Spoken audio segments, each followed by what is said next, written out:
পথ নিরাপত্তা নিয়ে কড়া কেন্দ্র। এবার মোটর ভেহিকলস আইন আরো কঠোর করার পথে এগিয়ে গেল কেন্দ্র। জিএসটি বিল নিয়ে ভোটাভুটির দিনই মোটর ভেহিকলস আইনে সংশোধনী আনার প্রস্তাবে অনুমোদন দিল কেন্দ্রীয় মন্ত্রিসভা। আগামী সপ্তাহেই নয়া সংশোধনী বিল পেশ করা হবে সংসদে। প্রস্তাবিত মোটর যান আইন অনুযায়ী বিনা লাইসেন্সে গাড়ি চালালে জরিমানা দিতে হবে 5,000 টাকা। মত্ত অবস্থায় গাড়ি চালাতে গিয়ে ধরা পড়লে জরিমানা 10,000 টাকা। বর্তমানে সিট বেল্ট ছাড়া গাড়ি চালালে জরিমানা দিতে হয় 100 টাকা। নতুন আইন প্রণয়ন হলে জরিমানার পরিমাণ বেড়ে হবে 1,000 টাকা। হেলমেট ছাড়া বাইক চালালে 100 টাকার পরিবর্তে জরিমানার অঙ্ক বেড়ে হবে 1,000 টাকা। সঙ্গে 3 মাসের জন্য লাইসেন্স বাজেয়াপ্ত হতে পারে। এতদিন নাবালকদের জন্য নির্দিষ্ট করে কোনো মোটর যান আইন ছিল না। সংশোধিত বিলে নাবালকদের ক্ষেত্রে কড়াকড়ি করা হয়েছে।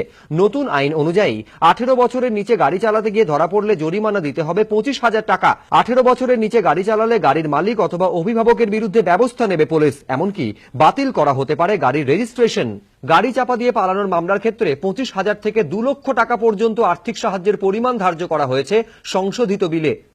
जो रोड एक्सीडेंट्स हो रहे थे उसमें निश्चित रूप से इस एक्ट के इम्प्लीमेंटेशन के बाद कमी आएगी।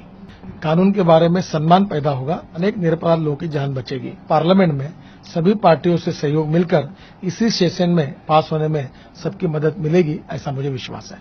কেন্দ্রীয় সরকারের পরিসংখ্যান অনুযায়ী দেশে প্রতি বছর নথিবদ্ধ পথ দুর্ঘটনার সংখ্যা অন্তত 5 লক্ষ।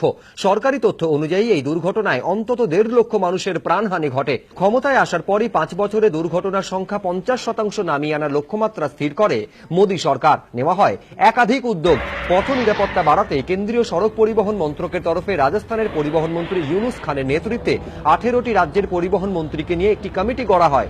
সেই কমিটির রিপোর্টের ভিত্তিতেই মোটর ভেহিকলস আইনে সংশোধন আনতে চলেছে কেন্দ্রীয় সরকার। বিজেন্দ্র সিংহ, এবিপি আনন্দ, নয়াদিল্লি।